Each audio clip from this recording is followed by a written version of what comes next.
Assalamu alaikum wa rahmatullahi wa barakatuh, and welcome to our first live show titled Journey to Motherhood. My name is Sabira Hussein, and I will be the moderator for this event. I thank you all for joining us, and we're looking forward to hear from all our viewers on our live chat.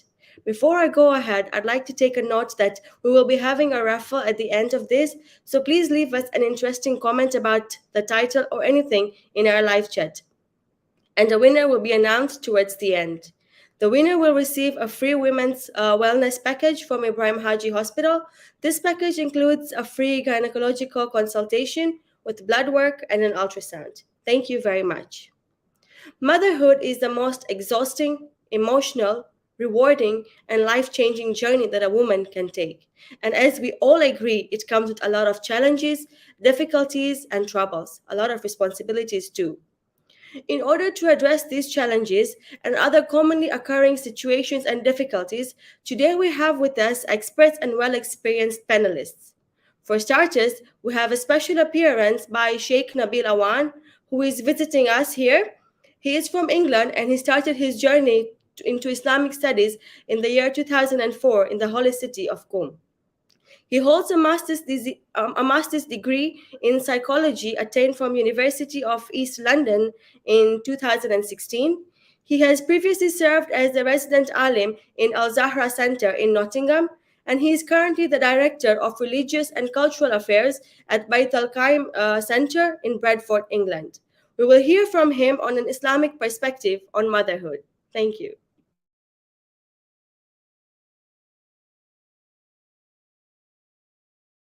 صلى الله على سيدنا محمد وعلى أهل بيته الطيبين الطاهرين المعصومين.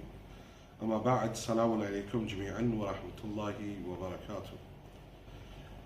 First of all, I'd like to apologize for not being there with all of you brothers and sisters in this amazing event. Secondly, I've been asked to speak about the importance of the mother from the Islamic narrative. The position of the mother is such in the narrations and the ahadith and in the Holy Quran that Allah subhanahu wa ta'ala places the importance of obedience towards the parents at the same level as obedience with himself. So wherever he speaks about obedience towards his self, he also speaks about obedience towards the parents. And then when you go specifically in towards the role of the mother, you look within the Arabic language and you refer to the mother as But the word does not actually mean mother. Rather, the word when we go to the books of grammar, we find that actually the word means something that is the central part around which everything rotates. So for example, the sun would be known as because around it rotate all of the planets. Or then can also refer to an origin point of something. So from where everything emanates. So Mecca is also known as Qura, the place from where the land and the earth spread out. So the mother is referred to as in narrations or in the Arabic language as if to say that the entity around which the whole family unit rotates and circumambulates is the mother, and the entity from which the whole family unit emanates is the mother. The peace of that family unit comes back to the mother. The success of that family unit comes back towards the mother. Imam Sajjad alayhi salam, when he speaks about the rights of the mother in Risalatul Huquq, he says that you should know that the right of your mother is that she hamalatka haythu la yahmilu ahadan ahada, that she carried you in a place where nobody carries anyone.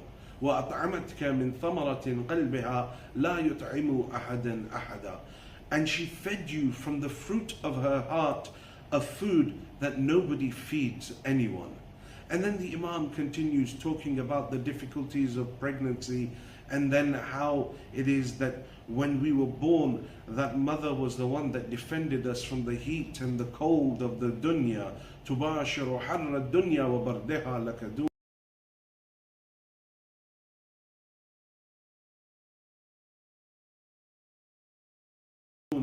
She defended you from all of that. She did not care whether she was naked as long as you were clothed.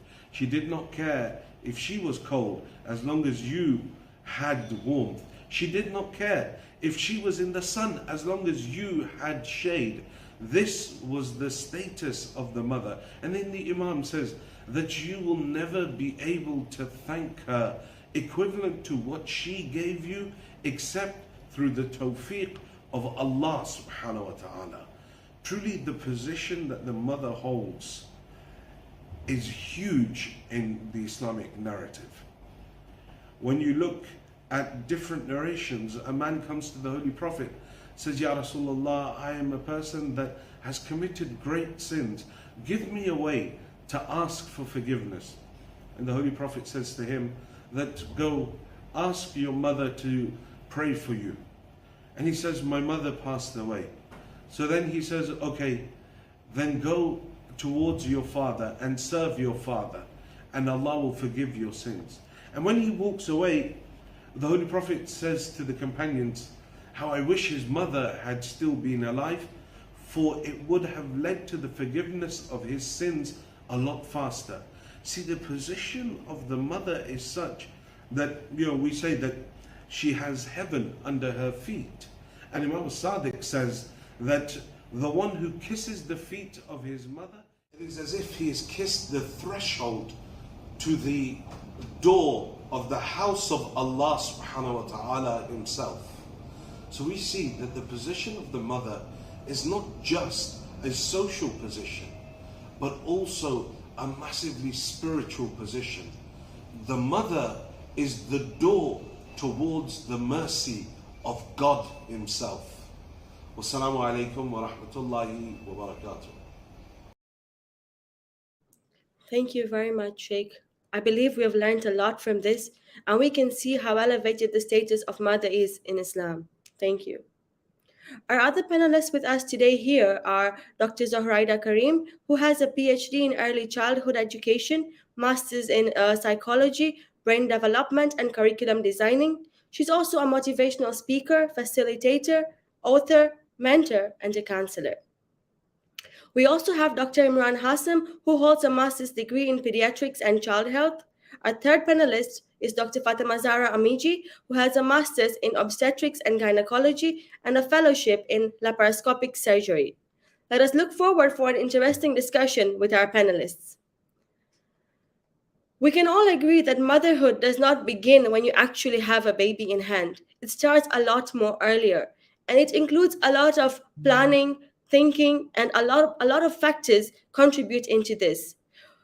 I'd like to ask to Dr. Zohraida especially, what are the key factors that you think need to be considered before planning a family? Is there ever a situation where a couple can say that they are now 100% ready to become parents and start on this journey? Well, thank you for the question. To my audience, Assalamu alaikum. Hope you're all doing good.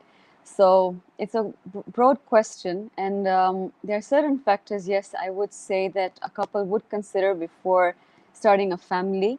The first thing is it needs to be mutual consent. Usually what I see is women want to feel that motherhood much more earlier than their spouse, their partner.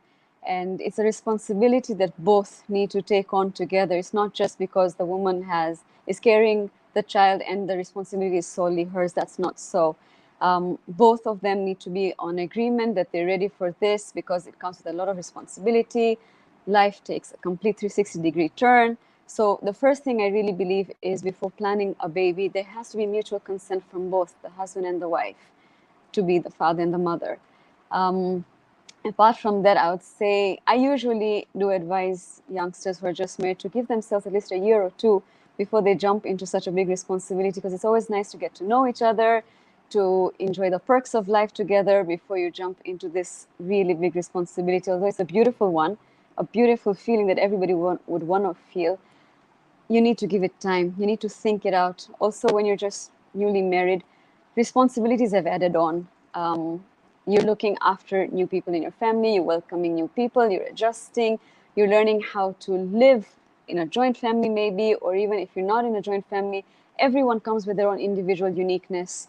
So getting to know each other, understanding each other, giving space and time to each other, working your way forward, because like I said, it's a completely new thing, and both of you are contributing in this.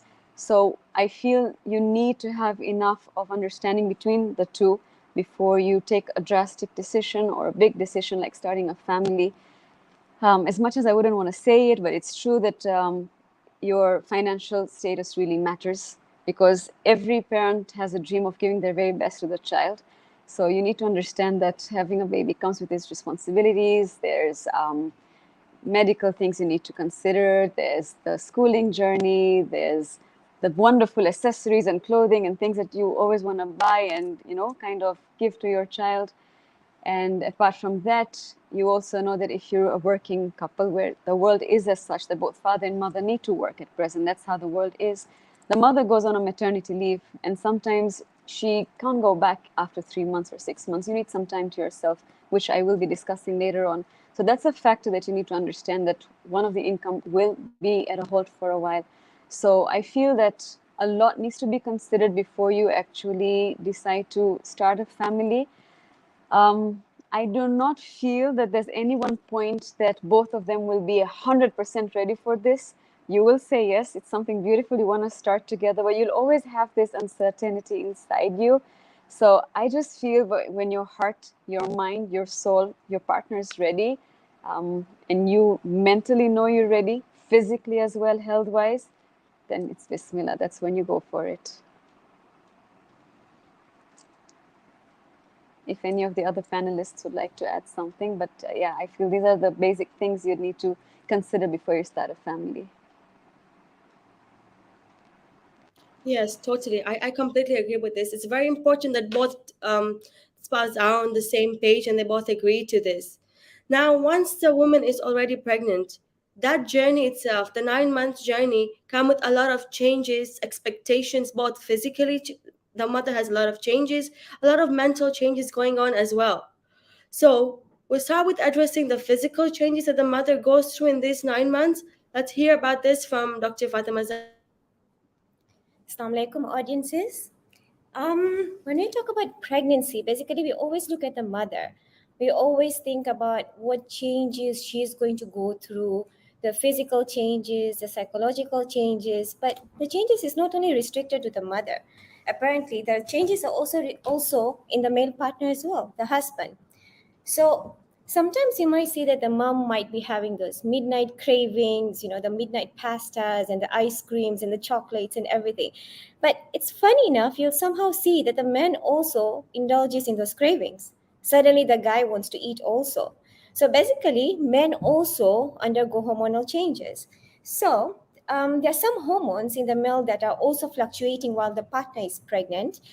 So those hormones are basically good for the man. So there's a French research that was done, and they actually call it the Kuwait syndrome. So the Kuwait syndrome is actually like a sympathetic pregnancy, whereby the guy also starts experiencing those kind of symptoms, like he starts having that anxiety, he starts having those food cravings, and he starts having the sleepless nights, and nausea, and the weight gain. Yes, so these things are present in the male also. So why does this happen? It's because of, it can be both physical and psychological. Because psychologically, these things are mostly seen in first-time dads. So basically, they have the psychological stress about having a new member in the family, about how they're going to keep up. Like Dr. Zoraida rightfully say that it's stressful. Like you need to be ready to be able to provide for the baby, to nurture it in the best environment possible. So it happens because of that. So along with that, so because of the hormonal changes, okay, it makes the man more attached to the baby, more attached to the mother, more being able to understand the changes that are taking place and support the spouse accordingly. So as far as the mom is concerned, the mom undergoes a lot of changes, not only physically, but also psychologically. We often always address the physical changes, but psychologically, there are a lot of mood swings that the mom undergoes through, right? There are like suddenly she's happy, and then suddenly after a few minutes she's sad, and suddenly she's excited, and suddenly she's feeling worthless, like she's not ready to do anything, or is she really prepared to have the baby? So those things are there. Anxiety is there, sudden feeling of anxiousness about how she's going to be able to take care of the new baby. Also, to some extent, depressive symptoms are there, on and off.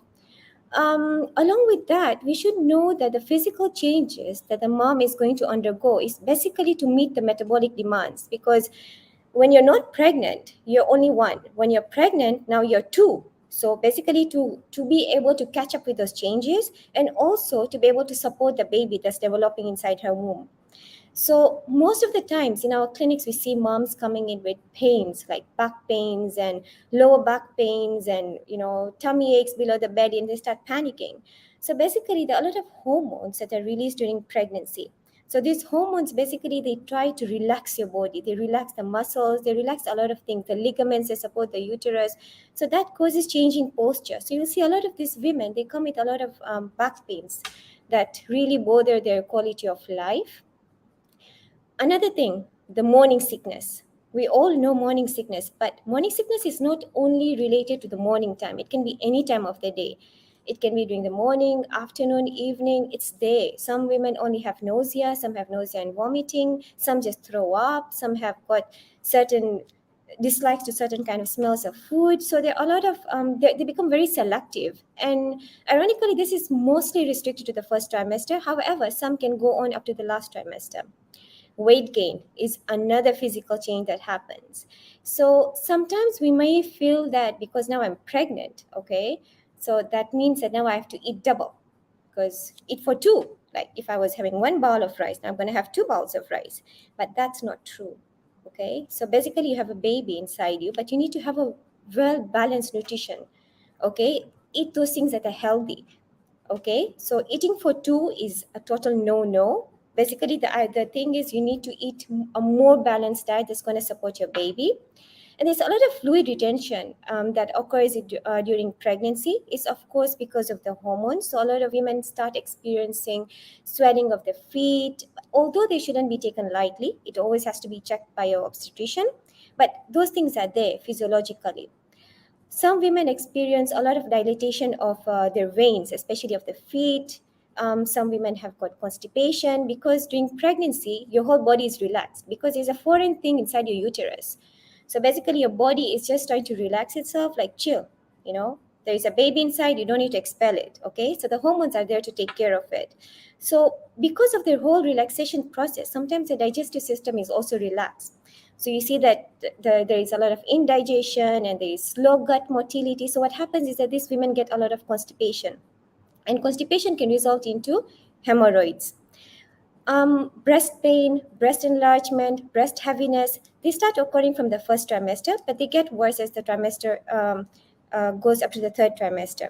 This is because now your body is basically preparing for breastfeeding. So the breast ducts and everything is becoming enlarged to provide for the baby. The hair and nails. So lucky enough, most of the women have started growing very good hair, good nails during their pregnancy, which to some extent kind of goes down the hill after delivery. And also, the most important and the most irritating symptom that they have, peeing all the time. Okay, now that's because, of course, there is a baby in the uterus that's pressing through the bladder, and there is increased blood supply to the kidney. So you'll see that they wake up all the time to pee. So those are the physical and the psychological changes that occur in the men and woman. Okay. Anybody have anything else to add to that?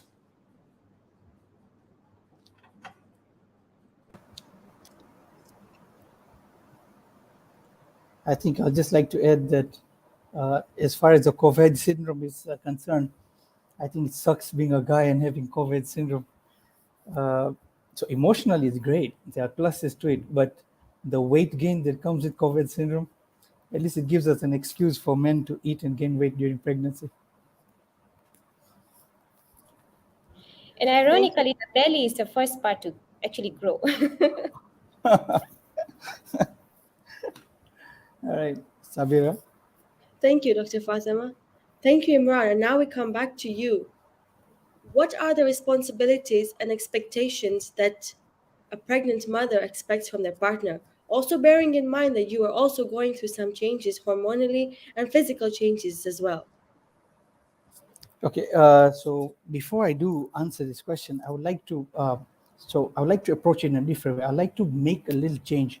So you have the word responsibility and expectation. I would like to change the word expectation, because expectation is essentially saying that, hey, I have unspoken needs, and I want you to magically somehow guess what they are and fulfill them. And as guys, and especially me, from a person's point of view, who is terrible at picking up hints, yeah, guys don't get it. So let's change it instead and use the word responsibilities and communication of needs with partners of expecting mothers. Yeah, I think that's a better one. Communication is the key. So firstly, so as guys, we have to understand that being pregnant is not only her duty, although she will be doing the most of the physical, emotional, hormonal burden, but it will definitely help if the guy is there and two people are carrying the burden. So that's one. That's like an obvious take home. So as far as the guy is concerned, the advice is obvious and the advice is apparent. It says that apart from doing the big things, but it is so important to also focus on the little things, okay, during the pregnancy. So the responsibilities may include, so rather than trying to organize a luxury holiday, gifting her a luxury, a diamond ring, there's some small things that a guy can pitch in and help. So things like in early pregnancy, you share the excitement of the changes that happens and the mom will be going through. Things like simple things like attending appointments when possible, releasing the mother from household pressure, work pressure, understanding, like Dr. Fatim already mentioned, unreal fears, like the mother thinking, freaking out in the middle of the night, there's something wrong with the baby. What if the baby comes out wrong? Will I make a good mother, etc. Yeah, so just understanding, communicating, being there for her, managing family pressures and expectations. So again, extended family, we know how it is, that pregnancy doesn't mean you can't work 18 hours a day and cook and clean and do all of that, but things like that, the guy is expected to also step in and help out. Small things like massage the back, massage the belly, prevent stretch marks. It helps bonding. It helps just release all the oxytocin, release the stress. It will help.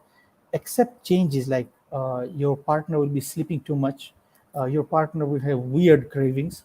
I'll give you an example. I had a friend. They came home one day to find their sister-in-law sitting with all the jewelry of the whole extended family, and she had opened all the diamonds from the rings and the necklaces, and she was eating them. So she ate all the necklaces, the diamonds, and that was her craving, right? So she had to poop in a sieve for a couple of days. But so as a guy, we expect that there will be some out of this world cravings. There might not be, but we expect that there might be, right? So as a guy, we have to lower our expectation of sexual contact as well. So it can get frustrating for guys, but we have to understand that for not all women are comfortable with it. For some, it might be painful. Some it might be uncomfortable. Some might be having some fear. So that's one area we have to be more understanding. Okay, and the emotional and physical support should continue. Without saying, it should continue not only during pregnancy but also postpartum, during breastfeeding time. Things, small things like walking the fussy baby, giving the new mom alone time, getting her to relax and just de-stress. So things like that. So I think that would, in a nutshell, something which should be obvious and should happen, is the responsibilities of a partner of an expecting mom. So I don't know if anyone wants to add more. Karibu sana.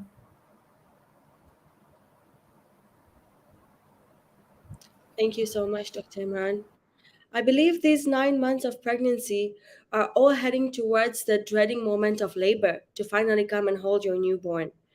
Labor on its own is very exhausting, fearful, and holds a lot of things that we hear from everybody. Some myths that you hear from people, so many other opinions of things that go around. There are multiple ways to help the couple prepare for labor, both physically as well as emotionally. For that, let's have Dr. Zoraida take us through some aspects of preparation for labor. So like you said, it's a feeling everybody, like every woman is looking forward to, but they're scared, they're worried, anxious. So the one thing I'll say is it's different for every woman. It cannot be same for any two women at all. The experience is very different. The myths are so many, but I feel the biggest thing is the emotional support you get throughout and how you physically and mentally prepared for it. I feel your mental state of mind is what really matters over here. As soon as a woman is pregnant, we see everyone giving her advice of how to make the delivery easy because it's so difficult, and what not to do and what to do. So with all the do's and don'ts, I feel the new mom to be are so scared all the time. I'll take an example of myself. I'm very tiny height-wise. I'm very short. And as soon as I was expecting, I was told, oh, you're going to have a very hard time delivering. You're not going to dilate. That's because of your height. You're going to suffer. You're going to struggle. And I'm like, okay, so have I just made a mistake? Because I don't know if I'm even going to get through this anymore. And I still remember people advising me that be really active in your third trimester, start mopping, sweeping, do everything you possibly can, which is going to make it easier for you to dilate. And I think at that time, what I really needed was more of the emotional support that, you know what, you're going to get through this, you're going to do it, and you're going to be just fine throughout. And mentally, I was excited, but I was equally worried because of everything I'd heard. And so 3 weeks prior to my due date, actually a month prior to my due date, I was overactive, I would say. I didn't even feel like I was pregnant anymore with the amount of activities and work I was doing. And yet, I was in labor for 48 hours. The activeness really didn't help. I was just not dilating. And I think over those 48 hours, I dilated just about 3 centimeters. My cervix just wouldn't open. And finally, the doctor's like, okay, we're going to take you for a C-section. And just then they're like, no, she has to continue the way she is. And well, alhamdulillah, I think God just helped me get through it. And yeah, Asma was born, my firstborn, who's now 17. But at that time, I feel what I really needed was just the emotional support. And rather than feeling scared, I think I just needed to feel that I can do this. And I think that just came from family then when they saw me struggling, rather than the outsiders still instilling fear into me. The one thing I would say is my husband's support saw me through a lot of things in the 9th month, because it was a very difficult pregnancy for me, I would say. And what I do for pregnant women who do come to me for advice is the first thing I tell them that you need to believe in yourself. There's nothing in life that you can't do, and you're just about to start a very beautiful journey. You need to start with a positive mindset. You need to know you can do this, and there's nobody who can do this better than yourself. So I feel positive counseling is something that they really need, because going into labor is honestly a scary experience, but one that every woman really looks forward to, because once that baby is in your arms, it's the most beautiful feeling in the world, honestly. You forget the pain, you forget the trauma you went through, you forget just everything when you're holding that child. So preparing for labor, I would say, apart from the medical aspect, emotional, physical, mental preparation is very important. And that can't just come from the woman alone. It needs to be from her spouse, from the family around her, from her doctor, from her closest friends as well, because we all have a friend we confide in who can get us through this as well. So I really feel these are important things for any woman to prepare themselves for labor. Yeah. And if Fatima would like to add something on that as well. As Dr. Zoraida rightfully said, labor is every woman's journey. So no two people can have the same labor experience, first of all. And even if you had your first baby or second baby and the labor experience was traumatic, it doesn't mean that every labor is going to be the same. Every pregnancy is different. Every labor is different. So no negativity should be around you. Like, I know that for first time moms, the anxiety kicks in, the mood swings kick in, and the depression kicks in, and the stress kicks in, and a lot of surrounding energies and pressure from friends and previous experiences, everything kicks in. But the ideal thing, like she rightfully said, is to be positive. Okay. Along with that, preparation for labor has to start throughout the pregnancy. Okay, like first of all, like it's highly encouraged to join childbirth classes. It's not so common here, but it's something that we really need to look into and to implement in our facilities. So basically, these childbirth classes are those that will exactly explain the woman, like what exactly to expect during labor, what exactly to expect after delivery. So it makes them mentally prepared. So that basically makes their stress level go down. So they know what they have to do. They know the kind of diet they have to follow. They know the kind of exercises they need to do. Like Dr. Zoraida said, she had to do the chores and everything, which was quite hard. I think so. I think it takes a woman as a whole, and they give like packages for each woman, what kind of things they need. So that's very important, because along with that, they also teach relaxation techniques, breathing techniques, various labor positions, because there are a lot of labor positions. Basically, it's not like the same position that every woman delivers. It basically depends on what position the woman is comfortable with. In some institutions, they also have water deliveries, so which even somehow decreases the pain. The woman feels more comfortable. So it all depends on what the woman chooses at the end of the day. Um, Along with that, there's something about preparing your mind. Okay, like meditation, yoga, those things really help. Along with that, it's important to understand that the yoga is not only for the woman. The husband has to accompany her also, so they do it together. They understand the whole journey together. Even he knows how to support her, because it's not a journey of her alone. It's also the husband who has to be equally supportive in this journey. Another thing, thirdly, is preparing your body. So, walking or exercise is not something that's contraindicated during pregnancy. It also depends on your condition. So, if at all you're having issues like high blood pressure in pregnancy or diabetes, then that has to be tailored by your obstetrician. But if at all it's a low risk pregnancy with no complication, then walking is amazing, like at least 3 times a week, 4 times a week for 40 minutes. It's amazing because any kind of exercise releases some hormones like endorphins. So that help you to relax. Yoga is really good because you increase your flexibility, like squatting and stuff like that, that make your muscles, the pelvic muscles, stronger. There's also thing about the way you walk and the way you wear your shoes. So in pregnancy, most of the time, because like I said earlier about the change in posture and stuff that happens, so it's advisable to wear flats during pregnancy. Right now, there are also these things called pregnancy belts. So, because of the change in posture, the woman doesn't appear to be straight when she sits or stands. She kind of has a curvy kind of a posture. So, this pregnancy belt kind of helps to maintain the posture and decrease the back pains and all those things associated with the pregnancy itself. There's also something that we might hear about breathing techniques. So, breathing techniques are also good. It's still investigational. So this kind of techniques helps the woman to know how to breathe during labor. That helps in decreasing the pain. It helps to distract the woman and be able to go through the whole process in a easy way.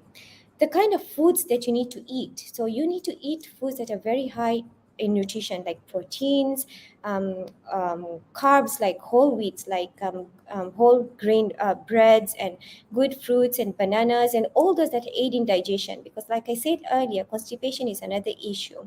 So, especially during the last trimester, so indulging into healthy diet is very important. Taking dates is also highly recommended because it gives a good amount of energy to these women. Hydration is also key. Another important thing is to be prepared. Like, you need to pack your bag, have everything essential in your bag that you're going to need for yourself and for the baby, like diapers for the baby, some clothes for the baby, clothes for yourself. So all this preparation technique actually makes you psychologically prepared for the whole process, the whole journey. So that makes it less stressful. And when you start getting into labor, you know exactly what to expect and what's going to be done. So you're not that stressed. Yeah. If anybody has anything to add on that. Thank you, Dr. Fatima. I believe even the nesting instinct that comes up towards the end of the pregnancy also plays a very great role in preparing the woman herself for labor. The postpartum life is something that comes with its own other set of challenges. Sometimes, after delivery, everybody is very much focused on the baby. Sometimes mothers tend to be ignored, while mothers face that their lives have changed completely. Their social life is stagnant, their path in careers have become stagnant, and everybody else still does the things just the way they are. They end up having difficulties in coping up with their day-to-day situation. And here now we start having things like postpartum blues, postpartum depressions. This is something quite new to many people, or something that's taken quite lightly by a lot of mothers and caretakers around. uh, some say that postpartum blues tend to go away on their own over time. Some even end up saying that it's necessary to get some professional help and have medicines for this. What is your take and your opinion on this, Dr. Zoraida? So, just like you very rightly said, postpartum depression and postpartum blues are something that we are still quite ignorant about. Just the way we say depression is a taboo and a stigma in the community, this is also something that people look at with a stigma. A lot of us are not even ready to accept that there's something like postpartum blues, but there very much is, and it exists in a lot of women because they don't receive the right kind of support that they need. And postpartum blues and depression come in 3 different stages. There's one that's the acute phase, which is immediately between 8 to 19 hours after delivery. Then there's the subacute period, which lasts between 2 to 6 weeks. And there's the delayed postpartum period, which could last from the first month till 8 months or even beyond if it is not curbed and treated the right way. Some of the signs are the most common signs, I would say, and women listening might resonate the same as well. You get terrible mood swings. You are ready to cry at the tiniest of things. A lot of women start feeling that they are very lonely, nobody understands them. There's a complete change in their sleeping patterns. They feel that they're inadequate and they can't be good mothers. They retrieve into a shell. They do not communicate. They just want to be left alone. So these are some basic signs which are very noticeable by the people around the woman who's going through these things. Apart from medication, again, I feel that once these kinds of things are noticed, the family needs to accept that this is a reality, and only with their support and the correct form of support, the woman can snap out of this before it's too late. Like I said, a lot of us are in denial. If I go back 17 years, I would feel that I also went through postpartum blues and depression because it's something very common with the kind of changes the women goes through. The feeding, wanting to be the perfect mom, not understanding why the child is crying. When your baby cries, the first thing you want to do is pick it up and make sure it stops crying. But you need to know why the child is crying. Is it hungry? Does it need a change? Does it just want to sleep? Does it need a hug? Just a gentle touch? So these are very new for the new mother. And like Fatima said, every time you deliver, it's different. Where every time you deliver, you can very much have postpartum depression and postpartum blues as well. So it's very important for the people around the new mother to see these signs and give her the support and help she needs. And sometimes families struggle to notice this, or even if they do notice it, they don't know how to help her. They need to reach out. There is nothing to be ashamed about it because almost every woman goes through it. So reaching out for the correct form of help, reaching out to the right people would definitely help this woman, and it will make her motherhood journey a lot more pleasant. Dr. Imran, if you want to add on. Yeah, can I add on this one? So Yes, yes. basically, Zoraida has spoken quite well on this one elegantly. So just to add on this one, so we would expect that getting a brand new baby in a family is like a big, massive thing, cause for celebration. And then instead, what happens is that the mother turns out to become moody and she's become overwhelmed instead. And so it's something that we use quite frequently called the baby blues, right? And it normally happens within 2 to 3 days after delivering and lasts up till 1 to 2 weeks. Research studies are showing that up till 80% of women tend to get the baby blues. Okay, now it's just basically short-term dips in your mental health. And now the big question here is, when is it baby blues and when is it postpartum depression? Because these are two very different things and they're not interchangeable. The problem is, as Dr. Zoraida has mentioned, that a lot of the symptoms initially are almost the same. So, mood swings. So you might be happy and proud, and then suddenly you are sad and crying. Okay, you might not want to eat. You don't want to take care of yourself.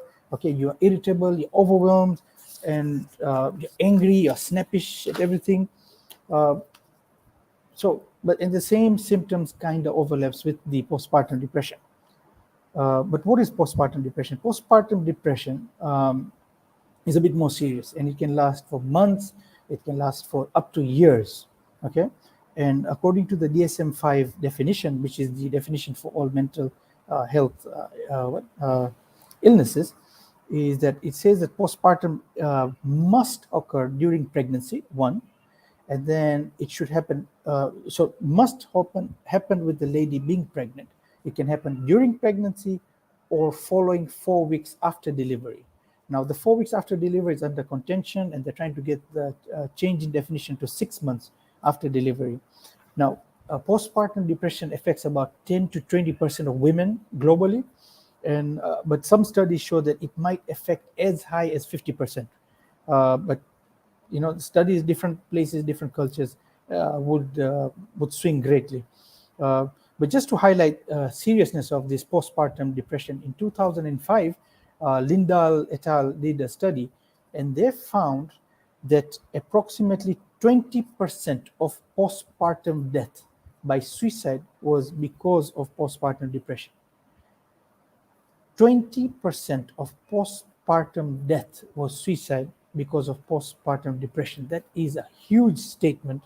So it's not something we should be taking very lightly. So what are the symptoms? So as we say, feeling that depressed mood for more than 2 weeks, okay, diminished interest, diminished pleasure, seeking pleasure. There is about more than 5% increase or decrease in body weight without trying. So you're not dieting, you're not overeating, but your weight is fluctuating up and down. Not able to sleep or sleeping too much, agitated, anxious, feeling tired all the time, waking up tired, loss of memory, feeling worthless, decreased concentration, and recurrent thoughts of death and suicide. Right now, this last one is the one that now you're creeping into the danger zone of postpartum depression. So what are the causes? There's no single cause over here. There's maybe a multiple cause, and it's not clearly understood. But the factors which have been put across by a lot of studies shows that maybe genetics play. Maybe there is neuroendocrine issues, neuroinflammatory biomarkers, or something epigenetic. So epigenetic is anything apart from the genetics. So something like family support structure, finances, like what Zoraida mentioned. Okay, adverse life events. So something like somebody died whom you loved. Sexual abuse as an adult or a child. All of these play a part in postpartum depression. So what do we do once you have postpartum depression? What do you do? How do you get yourself out of this hole? So the take-home message is seeking help earlier rather than later is healthy, and that is the golden rule of thumb. Okay. So the first one is that if you're seeing somebody who is having this so-called baby blues, and it is affecting their life so they can't even function, or it is going more than 2 weeks, then seek professional help. Okay, seek a mental health health worker, and they would essentially take a history, find out any triggers, things like, have you had depression? So studies show that if you've had depression prior, if you've had postpartum depression prior, they are more likely to have postpartum depression in this pregnancy as well. something as simple as doing a thyroid scan in ladies. Okay, as you know, that women are 4 times more likely to suffer from thyroid issues than men. Symptoms of hypothyroid mimic postpartum depression. So it could be just a thyroid issue. But so majority of the women get treated, majority, by medications or a combination of psychotherapy and medications. Yeah. So, but there are certain things that you can begin from the get-go, and of course, it needs partner assistance, partner full 100 sharing of the burden by the partner as well. So think simple things like try and sleep when the baby sleeps. Okay, try and get good sleep. Try and eat right, exercise, go out. Get sunshine. Vitamin D is amazing for mood alleviation. A study showed there is 3/4 of the people who did yoga twice a week for 8 weeks had a massive decrease in postpartum symptoms. Get a massage, relaxation training, meditation. Studies showing that if you just take a bath at a nice temperature of 38, 39 degrees water for 30, 40 minutes, it decreases your postpartum depression immensely, right? So simple things. And then you have the other issues like when you go to seek medical. So you're taking antidepressants. Now you have to be careful that you have to talk to your doctor, because certain antidepressants will show up in the breast milk. So now you have to make decisions which one to choose, whether to continue breastfeeding, etc., etc. Psychotherapy, excellent. And unfortunately, we don't have this so much. And this is something that needs to be advocated, is postpartum support group. I think that is huge. I think that will help a lot of people, a lot of women. Okay, just being in an environment where people get what you're talking about, what you're going through, and sharing the burden. Basically soldiers in the same war, right? Yeah, that's my 2 cents. If anybody wants to jump in, add anything else, Karibu. Thank you very much, Dr. Iman. I think what we have concluded from this is postpartum blues are very common. It's best to be picked up early and seek help appropriately. And I agree about this having a group. Some of us have this mothers group, a WhatsApp group basically, that moms tend to talk to each other about whatever they go through, whatever changes they feel, and seek advice from one another. It's a very beautiful thing, and I think we need to keep doing such things and get more people into this. Together with having the psychological and mental health changes that come while you're pregnant, there are also a lot of physical changes that cannot be ignored. Things like incontinence, weight gain, pain, fatigue, and a lot of body changes that come up postpartum. Can we have Dr. Fatima Zahra to address more on this, please?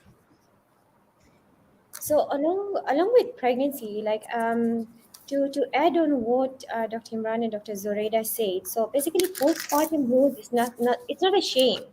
Okay, it's something that occurs. It's hormonal. It's like having a new baby in the house, and dealing with all the sleepless nights and taking care of the baby, like the baby crying and you have no idea why the baby is crying, trying to identify. So the main thing is that to identify that there's somebody who needs help and to seek help. It's not a shame. Okay, the earlier the help is sought, the better the outcome. Nowadays, we have these toolkits that we use. It's because it's like a screening tool to identify women who are at a high risk of getting depressive symptoms, so that we are able to find these women, screen them, and to treat them accordingly or counsel them accordingly. So, about the physical changes that occur in a woman, okay, like when you talk about weight gain and how to deal with it. So, like I said earlier, being pregnant doesn't mean that you eat for two. Okay, and with the society that we live in, okay, so if the woman doesn't gain enough weight, maybe everybody thinks maybe she's not eating right, or the baby is not going to grow healthier, or she has to gain weight and show that she's actually healthy. So it's not about the weight gain that matters. It's about how healthy you are. It's how healthy you're eating. So that's very important, because remember, whatever weight you gain during pregnancy has to be lost after the pregnancy. So the more you gain, the more difficult it's going to be for yourself. Along with that, there are also health hazards related to excessive weight gain, like diabetes, difficulty during labor. Along with that, even the baby suffers. The baby becomes too big and it might be difficult labor. Along with that, there are also other things like we talk about indigestion, like nausea, vomiting, constipation. So everything has to do with diet, the kind of foods that you're going to eat, healthy diet, increased hydration, water, coconut water, foods rich in fiber. It's very important. Okay. For the breast pain that women undergo, which is one of the physiological changes in pregnancy, certain things like maybe taking a warm towel compress on the breast before sleeping, so that might help to some extent. Also, when we talk about the multivitamin supplements, okay, so normally folic acid, all of the multivitamins are very important in pregnancy. So those things are the ones that are going to give the woman the nutritional deficiency that she gets during the pregnancy. So that's also very important. Some women also experience this cramps in the legs, cramps in the of the hands and stuff like that. So calcium intake is also important. So these are some of the things that we can address to deal with the physical changes of pregnancy. Thank you very much, Dr. Fatima. Moving on, most of mothers tend to judge how good of a mom they are based on their ability to breastfeed easily, how well, how often, and how the duration of how long they can breastfeed for. But sometimes breastfeeding is not a very smooth journey. Mothers tend to have breasts that are not very suitable to help the baby latch, or babies tend to have a tongue tie or so that they cannot latch. It's a lot of emotional juggling and a lot of difficulties that come with this. What about addressing these emotional difficulties and challenges that they face? Let's have Dr. Zoraida for this. Right. So, talking through personal experience, when I was expecting my firstborn, I always used to worry how it's going to work out, what kind of positioning would work, how am I going to manage, if it's a tiny baby, big baby, all these kinds of things that we hear, everything we read from books, because that's how everybody wants to learn, through reading, understanding, listening. The one thing I would say is, again, emotional support plays a very big role over here.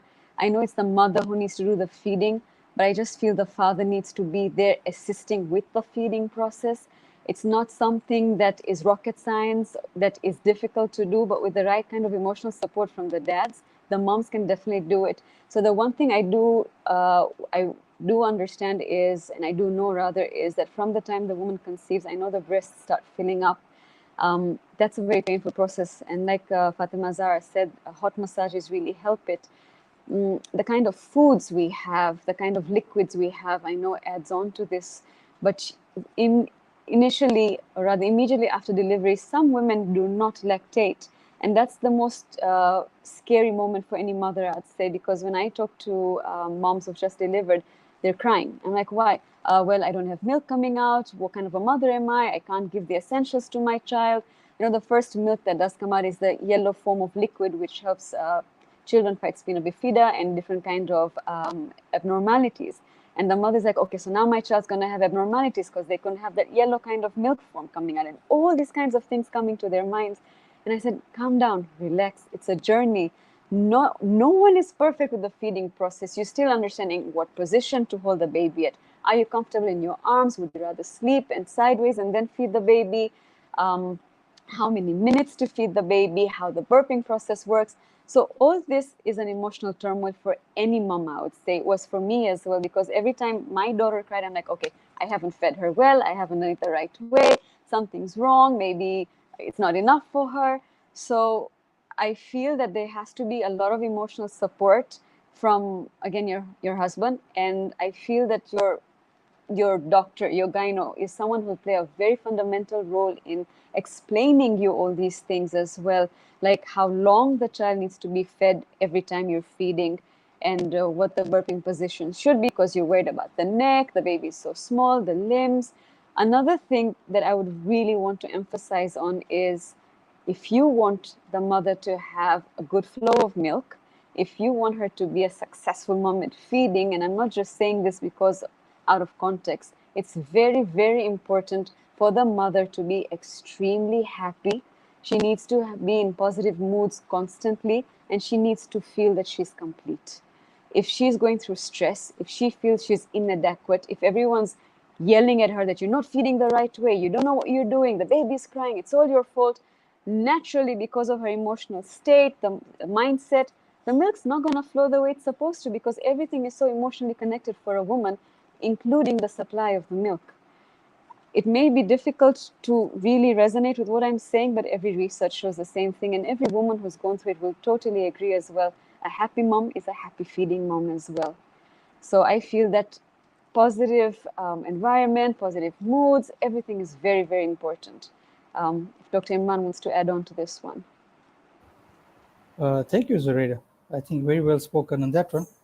So I won't talk about the emotions of it. In university when we were studying, we were always told that every woman should be able to create, form breast milk, and I totally 100% believed it, whole and soul.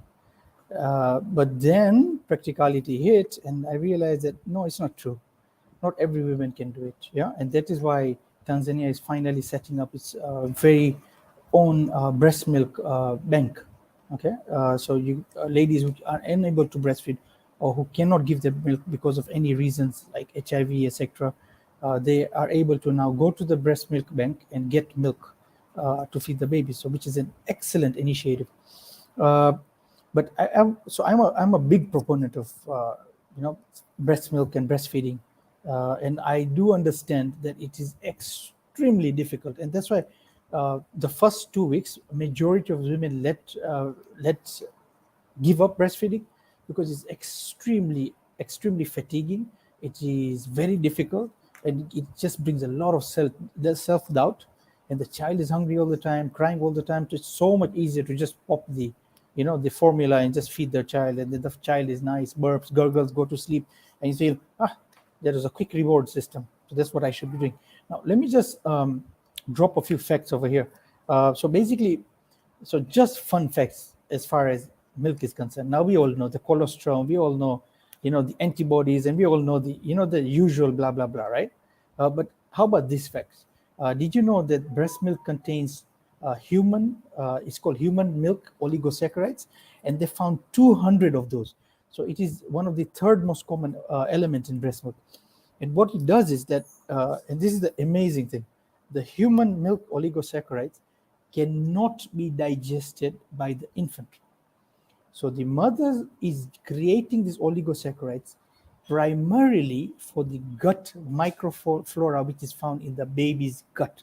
It is making a particulate food matter for bacteria in the baby's gut, and these are called Bifidobacterium infantis. And what this bifidobacteria does is it takes the HMOs, the human milk oligosaccharides, and it digests it, and it creates something called T regulatory cells.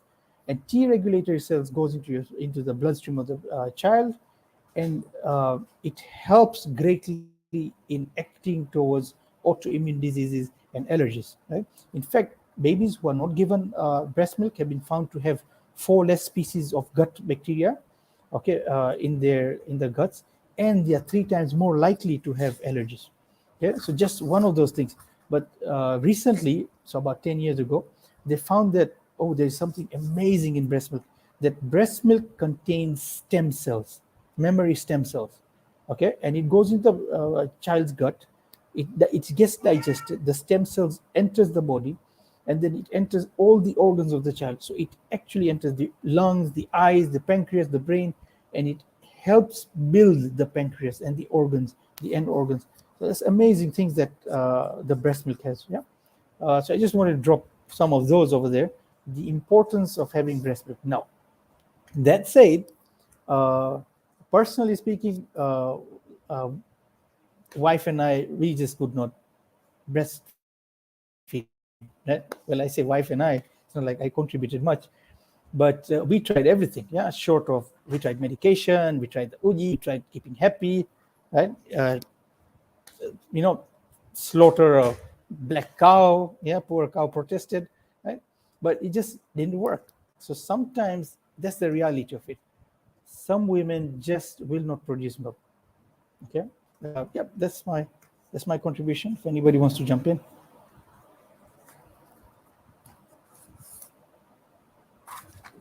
Thank you so much, Dr. Imran, and I believe we've benefited from this.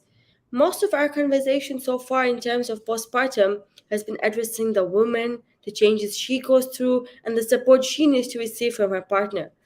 But what about the changes that occur in men postpartum?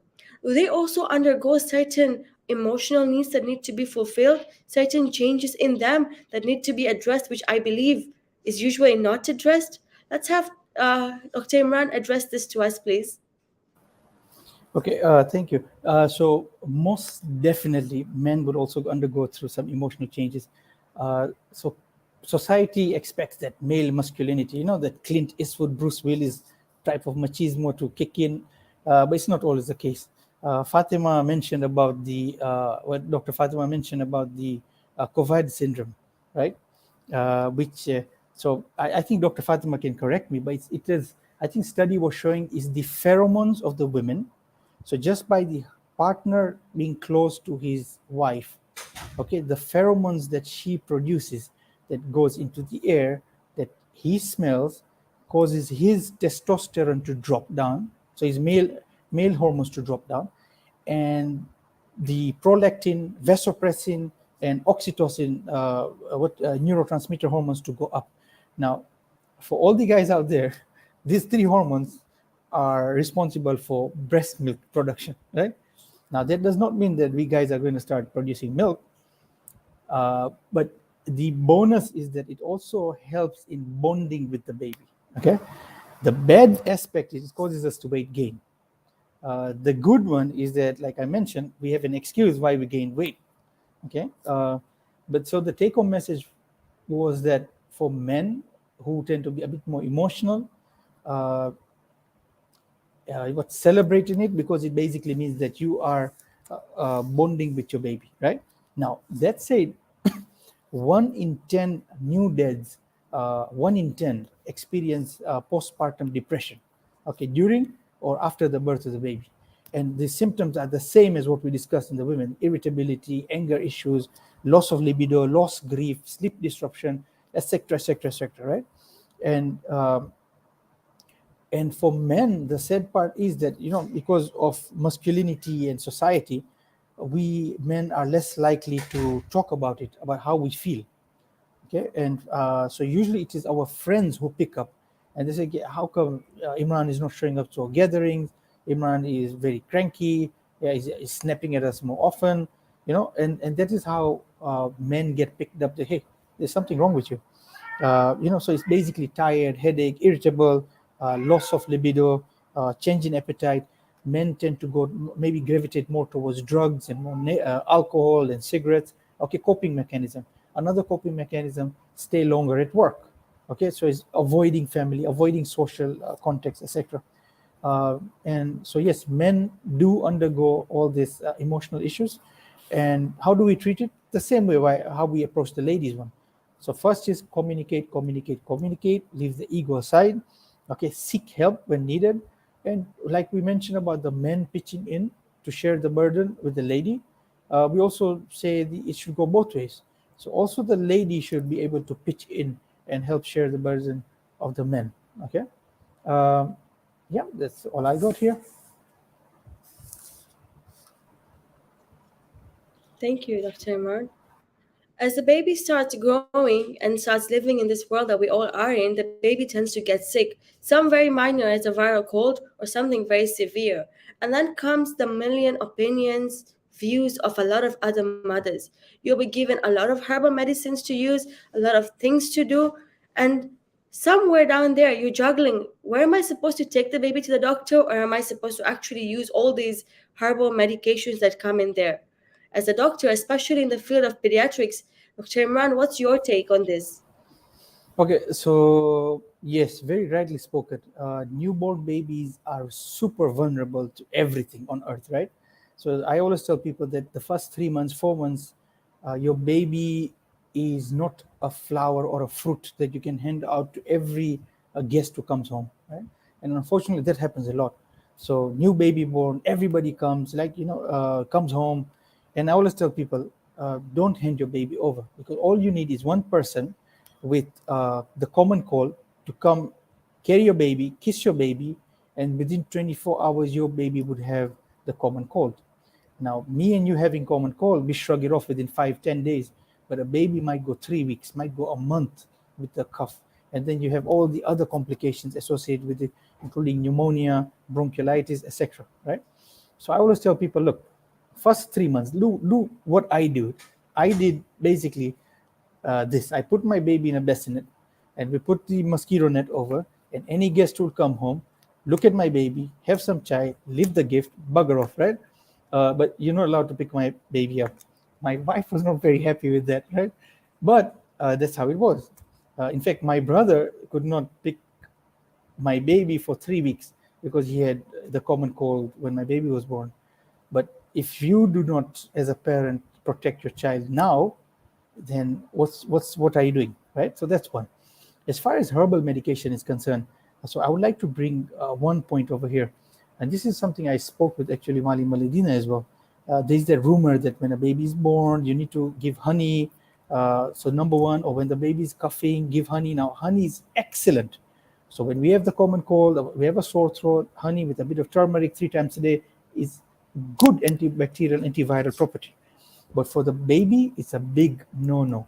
It can cause something called botulism in infants.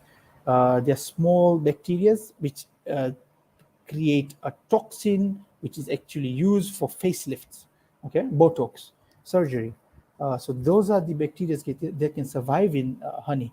So even giving your child the smallest of taste can literally lead to the death of your baby, or or paralysis of the gut for the next 5-6 months.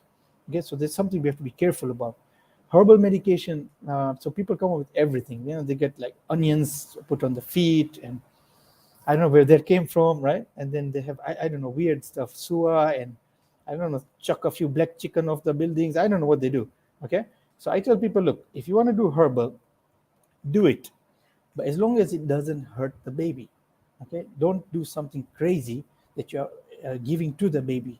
Yeah, don't put objects into the baby's mouth, okay, which will harm the baby. So everything else goes, but at the end of the day, when the baby is having the common cold, baby is sick, seek medical advice, because that's a very vulnerable age, and I think it's better to go to somebody who is kind of a bit more, who has some experience in that field. I don't know if I covered everything over here. Sabira? You did. Thank you. Thank Okay. you very much. Together with the baby moving on, there's also a time where the mother feels like maybe it's time for her to go back to her career or start working, or also start worrying about now the baby's education, putting the baby into the right toddler school, the right preschool, dealing with all this, covering both mental and secular education. We have so many posts nowadays going on how to bring up your baby, what to do when they have a tantrum, for example, how to say no to something that you would definitely want the baby not to do. And it's so taxing on the caregivers and the family. So many restrictions, so many opinions about all this. I believe Dr. Zahraida will be the best person to speak to us about this. So I'm smiling because there's so many things popping into my head as I hear you saying all this, right? The saying of no to the children, the upbringing, the school, everyone trying to guide us, giving us the best tips ever. To begin with, there's no perfect rule book. There is nothing that will work for my child that will work ditto for your child as well. Everyone is different. Everyone's upbringing styles are different. Every child's understanding level is different. To begin with, working mothers. This is not part of the question, but I would like to say this, that for any woman who's career oriented, her career does not end with the birth of a child. She literally just needs to nurture the child and look after the child with the correct emotional, physical, and mental support from her husband and from her family, because the child is not hers alone.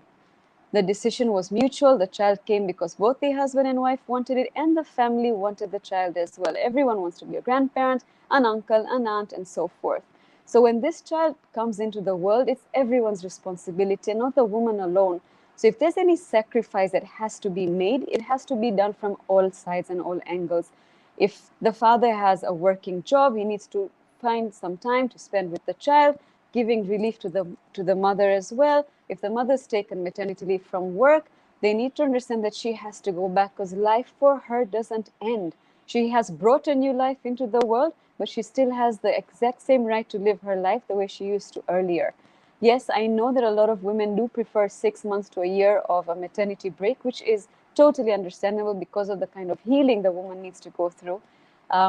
I know Dar es Salaam only gives us 3 months of maternity, but other European countries now do 6 months up to a year as well, which I feel is wonderful, because she needs that time for herself to understand her baby and to do the very best that she can. But your career doesn't come at a standstill. So a lot of pregnant women do ask me that, how did you manage? My only answer is that my family was my backbone. Honestly, I wouldn't have been able to do it without them. It was challenging for me because during my first child, I was doing my bachelor's degree. It was tedious and difficult for me because it was a difficult pregnancy. But doing the studying and the exams and everything, I had a lot of support from family, especially my mother-in-law. I didn't even go into the kitchen at that time to cook or do anything because I was focusing on studying and finishing what I had to do. I did my bachelor's when I had my second one. I conceived my second one. And after that, although I had 2 children to look after, I was able to do my doctorate with a lot of family support, honestly. And that's what I'm saying. Every woman should be blessed with a family that would support her and her dreams. And life doesn't end. It goes on, right? Sometimes, yes, you need to voice it out for people to understand and listen to you and live your dreams. Apart from that, coming to the baby's upbringing, when the first word is not anymore dad or mom or dada or daddy, the first word any baby says today is no. Literally no. And where does that come from? From us. When the baby wants to do something that's not correct, no, don't do that. No, you'll get hurt. No, this is not how it's done. And then they come to us teachers asking, why does my baby say no to everything? My 1-year-old only likes to say no. Well, it comes from us. So I always tell parents, rather than frustrating your child, use different kind of vocabulary that, let's not do this because it might be dangerous. Let's try something else. So when you talk about upbringing, it really depends on every individual's parenting styles. And there's so many different kinds of parenting styles, whether it's submissive, supportive, permissive. It depends what you want to do and how you do it. When it comes to choosing the best school, be it secular, be it religious, be it mental, again, it's totally the parent's decision. But I always tell parents to evaluate. Not necessarily the most expensive school has the best education. Understand the curriculums, look at the educators, understand what you really want for your child, because every child is different. There are children who flourish academically. There are those who need a balanced environment. So it totally depends on what kind of child you have. So when you talk about the baby's education, again, I totally feel it depends on what the child is all about. And it literally needs to be what the child is all about and not what the parent wants for the child, because this child needs to grow up to live their own dreams rather than the parent living their dreams through the child. So there's a lot that needs to be weighed in the process, and I don't think it's something I can answer altogether in just 4 or 5 minutes. But yes, the career for a woman goes on. It needs to be a family affair together. The child's education is a collective decision, not in the best interest of the parents, but in the best interest of the child. And there's a balance in everything. So yeah, I hope I've managed to answer that long question. If any of the other panelists would like to add in over there. Can I add on this one? So in the West, what they do is they actually encourage women who want to have a family and a career to get kids really quickly. So one after the other very quickly. So you take a time off, get your kids done, and then go get back to work. But even then, you're looking at least 2-3 years out of work, and that can affect the confidence of a lot of women. Okay, it surely did with in my household. That because staying home for so many years and months, can play havoc with your your confidence as far as performance at work is concerned. But I think that's something we can do, think about. But at the same time, I think we can promote this, that the lady staying home doesn't have to be necessarily only be a stay-at-home mom or a new mother. What you can think is like there's certain sites, like we have Coursera, we have EDX.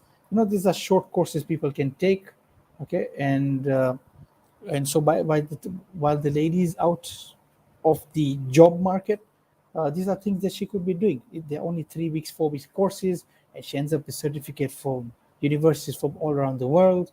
So by the time she's ready to go into the job market, imagine her CV. She'll have an amazing CV from certificates from all over the world, right? So these are also things that we can consider, ladies can consider. Uh, and just to put it in perspective, women get 3 months total maternity, 3 months half. Men get 3 days, right? And that's kind of successful in this country. But hopefully it'll change one day. Thank you so much, Dr. Iman and Dr. Zohraida. We're almost coming towards the end. One last question that's also been there in the comments. Juggling the balance of roles. Are women the only nurturers? What role do men have in this?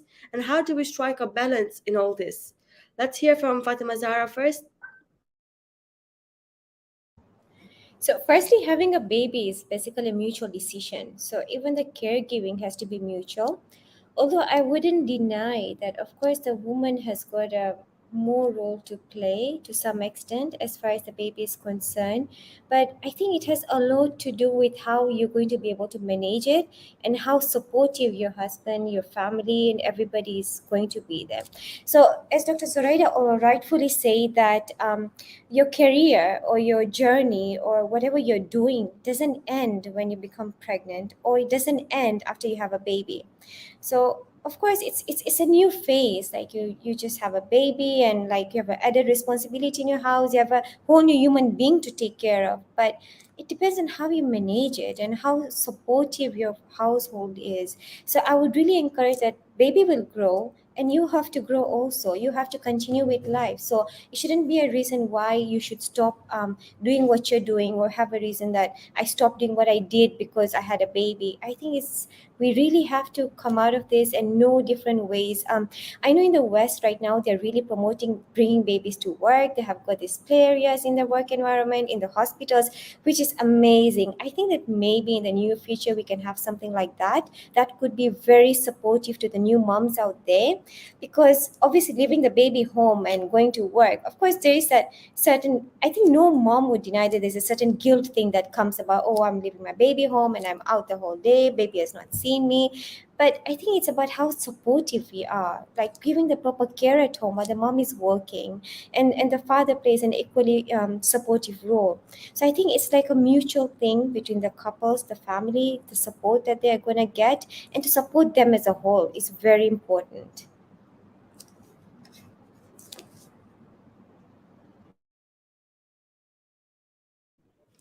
Thank you, Dr. Fatima.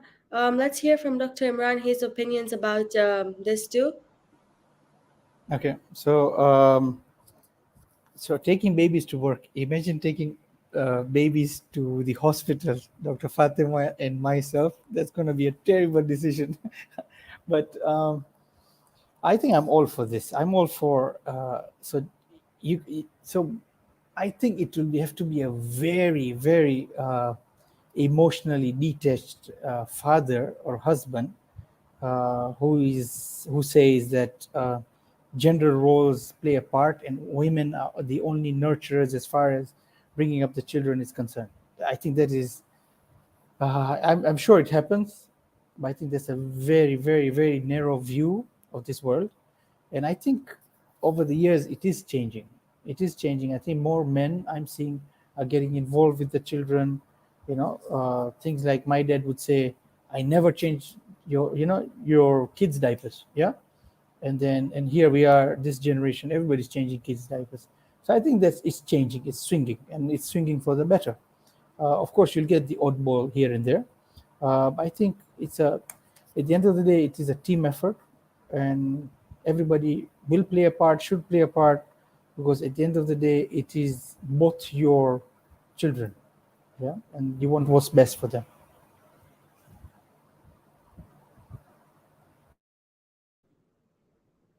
Thank you so much. Dr. Zoraida, would you like to add anything on this as well?